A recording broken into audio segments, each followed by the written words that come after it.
but let's read what Schaeffer has to say. He titles the subject of his email, Holy Government.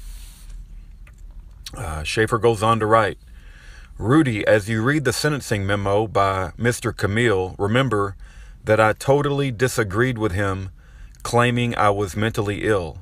My position was that I was in fear for my life because Fulton, Benedict Arnold Bill Fulton, made a credible threat to kill me if I didn't get on board with his violent agenda.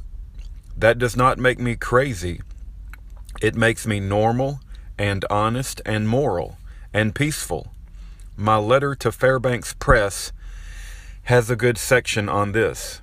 Just like Rome worshipped the emperor as divine, the federal government is a religion to its followers, and they must always guard the myth of the inerrant system and the infallible officers thereof. Camille was trying to do this because the government is his religion, but it came across contradictory because he was more or less saying, Cox is mentally ill. That's why he thought Fulton was trying let me start over.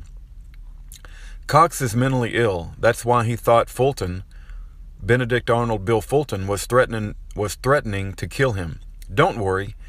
We would never imply that the Holy Government did something out of line, like using death threats from Benedict Arnold Bill Fulton and then lying about it to the jury.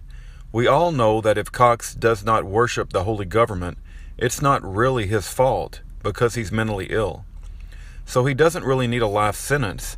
And by the way, just as a side note, Benedict Arnold Bill Fulton did actually make death threat ultimatums and attack people with a hunting knife. And Cox told the truth at trial and really was trying to leave the country to avoid Benedict Arnold Bill Fulton's crimes. But that's no excuse for his apostate refusal to worship the Holy Government. That's due to a mental illness, and he should not be held responsible for it. It's not his fault that he's too crazy to worship Tsar. This commitment to never blaspheme the government is shared by all attorneys I know except for Robert John. Mira's son's appeal brief boiled down to, the court should not have let the jury hear what a bad person Cox was, because they made it harder for them to objectively determine if he was guilty or not. It trashed me up one side and down the other and never said a word about the Holy Government's glaring sins.